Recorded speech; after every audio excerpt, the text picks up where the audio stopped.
திமுக இருந்தா இங்க இருந்து பேச முடியுமா? பொன்மன ஜமல் புரட்சி தலைவர் எம்ஜிஆர் தோற்றுவித்த கட்சி அண்ணா திமுக கட்சி.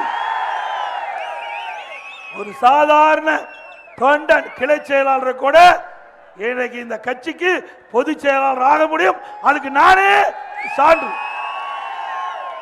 அதே போல அண்ணா திமுக கட்சியில தான் எம்எல்ஏ ஆகலாம், எம்பி ஆகலாம், மந்திரி ஆகலாம், ஏன் முதலமைச்சரே ஆகலாம். ஆகலாம்ல?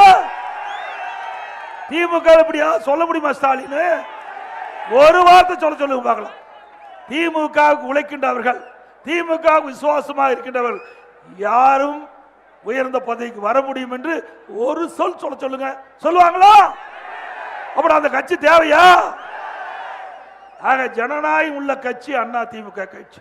எங்க யார் உழைக்கின்றார்கள், யார் விசுவாசமாக இந்த இயக்கத்தில் இருக்கின்றார்கள், மக்களுக்கு யார் சேவை செய்கின்றார்கள், அதை பொறுத்து அண்ணா திமுக ஆட்சியிலே நாங்கள் வாய்ப்பு கொடுக்கிறாங்க. எனக்கு அந்த வாய்ப்பு அம்மா கொடுத்தாங்க. அதனால முன் நான் பேசுறேன்.